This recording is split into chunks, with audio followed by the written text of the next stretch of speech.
Le Saint-Esprit œuvre d'une manière qui est vue de nos voisins, nos amis, nos ennemis et nos parents. Ainsi, nous pouvons diviser l'œuvre du Saint-Esprit en une septuple œuvre intérieure invisible et une septuple œuvre visible par les autres.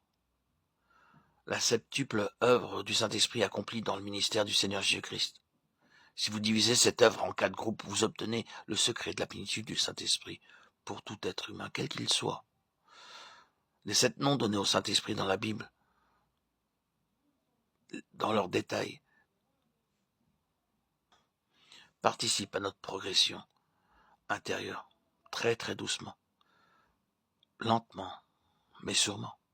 Par cette œuvre, nous sommes préparés par notre bien-aimé Sauveur en vue de notre position avec notre Seigneur sur son trône.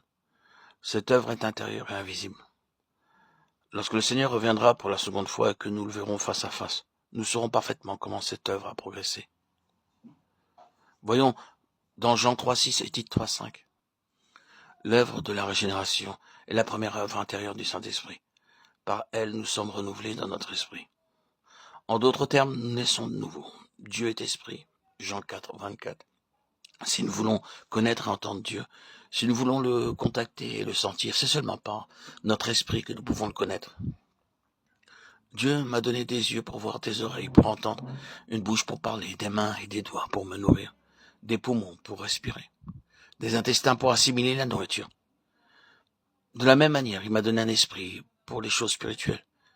Dieu déclare clairement dans Matthieu 5,8, « Heureux ceux qui ont le cœur pur, car ils verront Dieu. » Dieu peut être vu, mais pas par la vision naturelle. De même, selon Ésaïe 30, 21, « Tes oreilles entendront derrière toi la voix qui dira, « Voici le chemin, marchez-y. » Nous pouvons entendre la voix de Dieu, mais rarement avec nos oreilles naturelles. Dans le psaume 16, 11, nous lisons, « Il y a d'abondantes joies devant ta face. » Oui, nous pouvons sentir la présence de Dieu, non par le corps, mais intérieurement, spirituellement. À moins que nous soyons intérieurement renouvelés par le Saint-Esprit dans notre esprit, nous ne pouvons pas voir Dieu, le contacter, le connaître ou le sentir. Les gens ne savent pas comment naître de nouveau, c'est pourquoi ils sont séduits.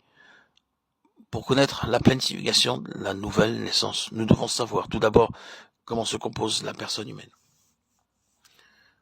1 Thessaloniciens 5, 23 nous parle de l'être entier, l'esprit, l'âme et le corps.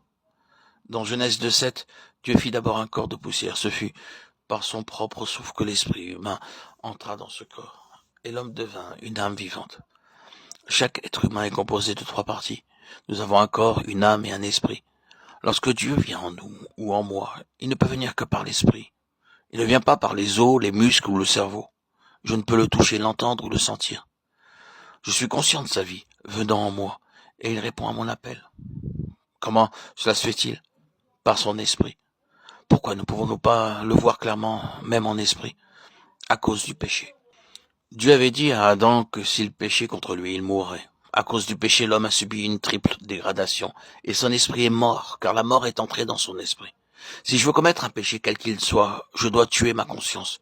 Si ma bouche dit des mensonges, ma conscience m'aiguillonne, me disant « Maintenant, ne dis pas de mensonges, ne sois pas en colère. » Je dois enseigner à ma conscience de ne pas être en colère, de ne pas avoir de haine envers un tel ou un tel.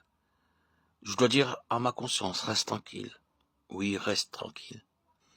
En d'autres termes, je tue ma conscience avant de commettre n'importe quel péché, quel que soit de la haine, que ce soit de l'inimitié, que ce soit de la jalousie, de la convoitise, l'impureté ou l'hypocrisie. Je dois tuer ma conscience. Autrement dit, nous introduisons la mort dans notre esprit, car la conscience est une partie de l'esprit.